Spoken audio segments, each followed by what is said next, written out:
Safety, it's an attitude. This training session is recommended for all employees. We will talk about what it takes and what it means to have a safety attitude. We will not be discussing OSHA regulations or statistics, those will be addressed in the modules that address each specific risk. We hope that today's training will promote discussion and thought, and you will ask yourself how you can improve your own safety attitude, both at work and at home. By the end of the training session, you will understand that you are responsible for safety. You will also be able to clearly define what a safety attitude is. We will encourage you to think about safety in all situations, work and home. When you walk a mile in safety shoes, you will find that you will teach and talk about safety while becoming the model of safety for others to follow. Your safety attitude prevents injuries to you and others. Wearing personal protective equipment is an example of how a safety attitude protects you. Telling others to wear personal protective equipment protects them. Have you ever slipped in a mess that you knew was there? Cleaning up water or removing a trip hazard are examples of how a safety attitude that not only helps to protect others but you just may stop your own fall. Your safety attitude protects the BART from OSHA fines. Your suggestions and actions such as housekeeping, following safe procedures, and keeping guards on machinery keep BART in compliance with OSHA regulations and keeps all of us safe. A safety attitude helps prepare for the unexpected. Those with safety attitudes know the location of fire extinguishers and evacuation exits and first aid kits. They understand procedures for reporting fires, chemical spills, and other emergencies. Employees with a safety attitude not only help improve the working environment but also contribute to better morale. Their safety suggestions make a safer and more efficient work area. Their attitude toward following safe procedures and wearing personal protective equipment encourages others to do the same. Their preparation for the unexpected helps ease the tension of others who may not be prepared for emergencies. Give an example of how someone with a safety attitude made a difference in your workplace. Safety is priority one. Like many companies, that statement is part of our operating procedures and guidelines. However, when production is increased, safety may become priority two. Priorities are always changing. Each employee must work to keep safety as job no. 1. A safety attitude requires both BART management and employees to make safety a core value. Values do not change in the way that priorities can change. Values become part of the way you live your life, they are part of your character. If you value safety, it will become part of your life and character every hour of every day. Discuss safety as a value in your workplace. The first step is to think about safety when working at home and on the job. Be aware of the potential hazards and how to protect yourself from those hazards. The next step is to talk about safety. Warn other employees about hazards of the job. Tell your kids about hazards. We often don't even realize that when we caution people, such as crossing the street or not wearing a bicycle helmet, we have taken an active role in teaching safety. Working safely is the next step, such as actually putting on the personal protective equipment that will protect you from the hazards of operating a table saw. Eventually, safety will become a habit for certain jobs. Now every time you get ready to mow the lawn, you will automatically put on your safety glasses and hearing protection even before getting out the lawnmower. Finally, safety becomes a value because it is part of your character. In everything you do, if you think about the hazards, discuss the hazards with others, and work safely with appropriate personal protective equipment, this process will become an ingrained habit and will eventually become a core value. OSHA has a general duty clause that requires BART to provide a place of employment that is free of recognized hazards that could cause death or serious physical injury. Management has the responsibility of providing engineering controls, administrative controls, and personal protective equipment that will help ensure you can work safely. Supervisors are responsible for enforcing the safety controls implemented by management and reinforcing the training provided by BART. The System Safety Manager has the responsibility of ensuring that management is providing a safe workplace, implementing additional controls to improve safety, and ensuring that employees are trained to recognize and avoid hazards. Training employees to work safely will go a long way toward improving the safety of BART. You however, have the largest responsibility. OSHA's General Duty Clause also requires employees to comply with OSHA rules that apply to their work environment. Even though it is the employer's responsibility to train employees on OSHA requirements, it is ultimately the employee's responsibility to learn the rules and follow them. This requires a safety attitude. At home, you are management, safety manager, supervisor, and employee. As management, it is your responsibility to provide a safe environment for your family, particularly young children. You may provide engineering controls such as placing child safety locks on cupboards or drawers containing hazardous items such as knives or cleaning chemicals, or requiring safety gates at the top of stairs and plastic covers in electrical outlets. As the supervisor, you provide safety equipment, including personal protective equipment, for children who might be responsible for mowing the lawn or who have hobbies with inherent hazards. Bicycle helmets, as well as elbow and knee pads, for children riding bikes, skateboards, or roller skates are excellent examples of personal protective equipment. As safety manager, you teach your children the importance of good housekeeping for safety reasons. Toys in hallways or stairwells are very dangerous. Teach older children how to inspect the lawnmower or other power tools before using them. You are in the employee role when you lead by example. Children will resist wearing bicycle helmets or safety glasses unless mom and dad wear their personal protective equipment. When you have a safety attitude, you have a genuine concern for the safety and well-being of other employees. You feel it is part of your responsibility to maintain a safe work environment. You stay informed about safety issues, pay attention during safety meetings, and participate in safety discussions. You follow safety rules and procedures at all times.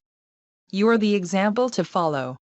You understand how to identify hazards and how to protect yourself from those hazards. You stay healthy and fit, which keeps you alert so that you can concentrate on doing your job safely. Obviously, a person with an unsafe attitude has the opposite safety characteristics as a person with a safety attitude. Think about where you are on the scale with an unsafe attitude on one end and a safety attitude on the other. If you are on the unsafe end, you need to improve. If you are on the safety end of the spectrum, keep up the good work and watch for opportunities to improve your position. People with unsafe attitudes are complacent about safety. They don't care about safety meetings or learning about safety in general. They choose to cut corners in order to get things done quickly. But you have got to ask yourself, is going across those tracks to save a little time worth my life? People with unsafe attitudes have a careless disregard for safety rules and procedures. They will probably not wear required personal protective equipment when not being supervised. They have a tendency to act recklessly because they either forget or do not care that their actions could not only harm themselves, but harm someone else too. They are likely to be pranksters or be involved in horseplay. They come to work fatigued or hungover. They make mental errors that could cause them to be injured or result in poor quality workmanship. They miss days a few times a month and may frequently ask to go home early. Do you have any questions about the definition of a safety attitude, developing safety as a core value, or your responsibility for safety? If so, please do email training@bart.gov and include a return address. We'll get back to you typically within 1 business day. Someone with a good safety attitude operates machinery safely. Before operating machinery, consider the hazards. What could happen to your hands if they were placed at the point of operation? Does the machine spit out material that could hit your eyes? Is the machine operated with high voltage, pneumatics, or hydraulics? Wear the personal protective equipment specified by operating procedures or your supervisor. Inspect machinery before use. Check guards, belts, hoses, and electrical cords. Never operate a malfunctioning machine or one with a missing or circumvented guard. Be sure you are trained before working with machines. Ask questions so that you are more aware of hazards and know how to protect yourself. Follow lockout-tagout procedures. Never perform maintenance on equipment unless authorized. Discuss other topics that a person with a good safety attitude will think about when it comes to operating machinery. Bring copies of any written procedures your company has for operating machines safely. Consider customizing this slide or inserting an additional slide to discuss machine safety specific to your workplace. A person with a good safety attitude lifts safely. Consider the hazards of heavy lifting. Muscles could be strained and discs could be herniated or ruptured, requiring months of healing. Use material handling aids when possible. A forklift, crane, hand truck, pallet jack, or cart is less likely to cause injury to your back. Evaluate the load size and weight. Consider team lifting for big and bulky objects. Don't be afraid to ask for help. Clear the pathway and be sure there is adequate room for you and the object to fit. Consider PPE. Should you wear leather gloves to protect against sharp bands wrapped around the load or splinters from crates? If you use a back brace, make sure you are trained on proper use and fit. Lift properly. With feet shoulder width apart and back straight, bend at the knees and waist, pull the load close, and lift with the legs. Discuss other topics that a person with a good safety attitude will think about when it comes to material handling. Bring copies of any written procedures your company has for safe material handling. Consider customizing this slide or inserting an additional slide to discuss material handling safety that is specific to your workplace. Someone with a good safety attitude works safely with chemicals. Consider chemical hazards. Chemicals may burn your skin, irritate your respiratory system, or cause dizziness and nausea. Read the material safety data sheets, MSDS, or label to determine hazards and how to protect yourself from those hazards. Know the proper personal protective equipment to wear when you work with chemicals. Make sure all chemical containers are properly labeled and stored. Determine the appropriate chemical handling and storage procedures and follow those procedures. Discuss other topics that a person with a good safety attitude will think about when it comes to working with chemicals. Bring copies of any written procedures your company has for working safely with chemicals. Consider customizing this slide or inserting an additional slide to discuss chemical safety that is specific to your workplace. Good housekeeping requires a safety attitude. Take the initiative and responsibility to clean up non-hazardous spills or move tripping hazards. Consider the safety of others and correct an unsafe condition, even if you did not cause it. Correcting an unsafe condition prevents injuries. Housekeeping helps prevent fires because combustible items such as boxes, pallets, paper, or oil or solvent soaked rags are not allowed to pile up and are not stored near ignition sources such as hot equipment or welding areas. Proper housekeeping also contributes to a quick response to an emergency situation and ensures all exits and firefighting equipment are always clear and accessible. Discuss other topics that a person with a good safety attitude will think about when it comes to housekeeping. Bring copies of any written procedures your company has for housekeeping. Consider customizing this slide or inserting an additional slide to discuss housekeeping safety that is specific to your workplace. Think about the location of fire extinguishers that are near your work area. Where are other extinguishers located? Are you trained to use a fire extinguisher? Your role in a fire situation may be to report the fire and evacuate so that firefighters can respond. You should know the location of at least 2 exits or escape routes that are near your workstation. A person with a safety attitude will help others evacuate in emergency situations.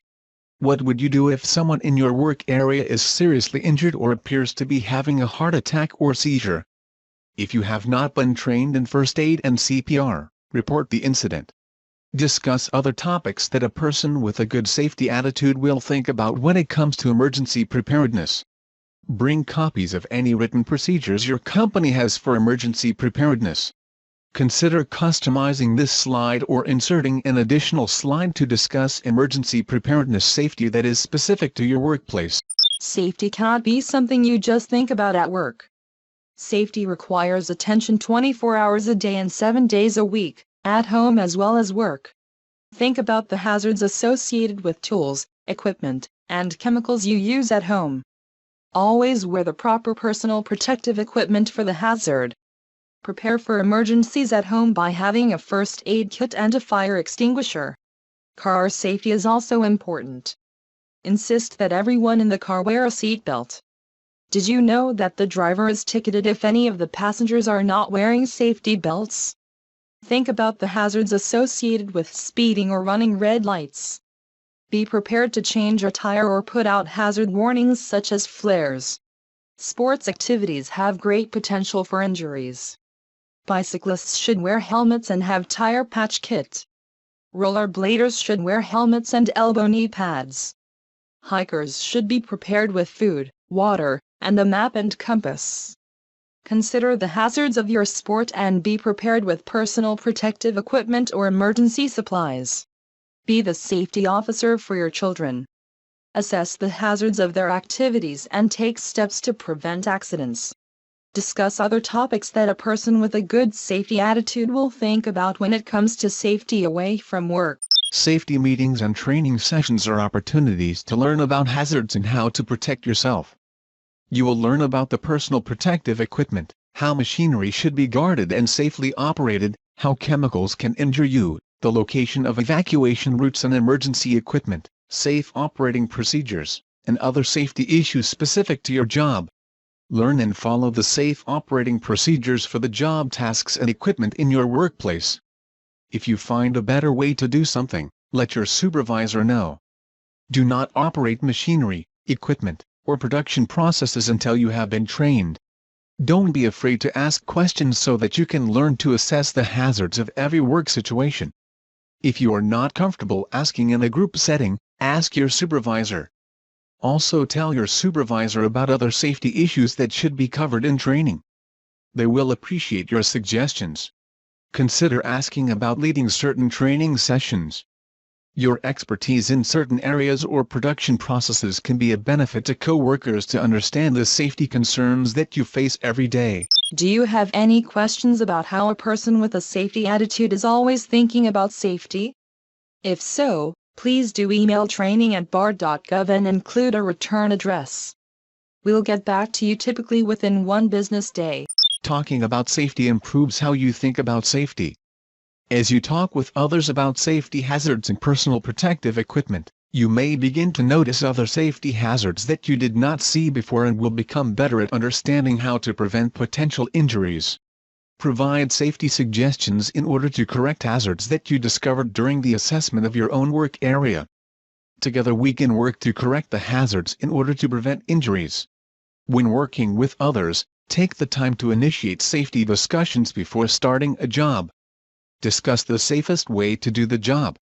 If someone was injured while doing the job previously, discuss what happened and how it can be prevented.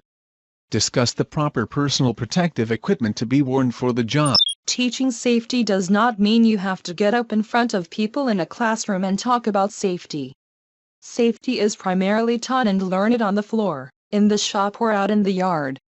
Point out potential safety hazards to new workers in your area. Remind them not to operate equipment or machinery until properly trained. Tell new employees about personal protective equipment required for jobs in your work area. If they are not wearing eye protection or the correct type of glove, remind them. Teach safe operating procedures such as lifting techniques, operating machinery, stopping equipment in emergencies, correctly using hand and powered tools, and safely handling chemicals. Become proactive in stopping someone from performing an unsafe act. For example, tell the person not to climb equipment or racks, not to use chemicals without the right gloves, or not to operate a forklift without being certified. Discuss examples of other safety topics that should be discussed with your coworkers. Teach your children about the safety hazards at home such as electrical outlets, chemicals, leaving toys on the stairs or in the hallway, or watching out for cars. Teach your children safe procedures. Look both ways before crossing the street. Don't run with scissors. Pick up your toys. Remember, housekeeping prevents accidents. Show proper lifting techniques. Encourage your children to wear their personal protective equipment, such as a bicycle helmet and elbow pads, when playing. Give them recognition when they look both ways before crossing the street. Discuss emergency plans. What should everyone do if there is a fire in the house? Point out at least 2 exits for each person. Discuss the action plans in case of a natural disaster such as an earthquake, flood, hurricane, or tornado. Discuss examples of other safety topics that should be discussed at home. If you have a safety attitude, you do not just talk about safety. You live safety and walk the talk. You may have added peer pressure because after telling others to wear personal protective equipment, you do not want to be caught without your own personal protective equipment. This peer pressure will help you become a better safety leader. Always inspect equipment before using it and read chemical labels before opening the container. Other employees may be watching to make sure you are working as safely as you say you are. Follow safe operating procedures that might include required personal protective equipment, machine inspections, and other steps necessary to do the job safely. Learn about the hazards of your work area. Once you completely understand those hazards, start learning the hazards of other work areas that you have to enter occasionally as part of your job. Get involved with our safety program. Ask to help with safety meetings. This will help you learn even more about the safety process so that you become better at evaluating hazards and protecting yourself from them. Discuss other examples of how employees can walk the talk and be an example of a safe worker for others. Encourage others to work safely. Compliments and other positive feedback go a long way toward building teamwork and encouraging others to go beyond expectations. When you see someone lift correctly, tell him or her, "That was a great lifting technique I just saw you use. Your back posture was awesome." Compliment others for wearing their personal protective equipment. If workers are wearing eye protection when grinding metal parts, tell them that you are glad to see them wearing eye protection. If employees are wearing respirators, even though they are supposed to, tell them that you are glad they care about their own safety by wearing the respirator. Horseplay has no business at work. People have been seriously injured during what appeared to be a harmless prank. Horseplay does not always result in an accident, and we don't want to create a boring or rigid workplace. However, the fun of a prank is not worth the guilt of an injury. Encourage management to correct unsafe working conditions, unsafe operating procedures, and unsafe acts. Provide input and continue to follow up until results can be seen. Discuss examples of how employees have complimented each other for working safely. People with a safety attitude will maintain their health and fitness in order to be more alert at work and have fit and flexible muscles to avoid strains. Start with getting plenty of rest. Our minds do not function very well on limited sleep. We can easily get distracted and become injured. Nutritious meals also help keep our minds focused and our bodies ready for work. Stretching and exercising programs also contribute to keeping our minds focused, relieving stress, and ensuring that our muscles are fit and flexible in order to avoid strains and sprains. Manage stress by taking the time to relax, staying organized, and not allowing minor issues to become sources of anxiety. A person with a safety attitude will not abuse drugs or alcohol and would never report to work under the influence. People with a safety attitude would call in when they take prescription or over-the-counter drugs that could impair their ability to function safely. Do you have any questions about how a person with a safety attitude talks and walks safety? If so, please do email training@bart.gov and include a return address. We'll get back to you typically within 1 business day. Key points to remember from this presentation are to make safety a value in your life. Safety is your responsibility. Learn to assess and correct hazards. Talk and teach safety and model your safety attitude.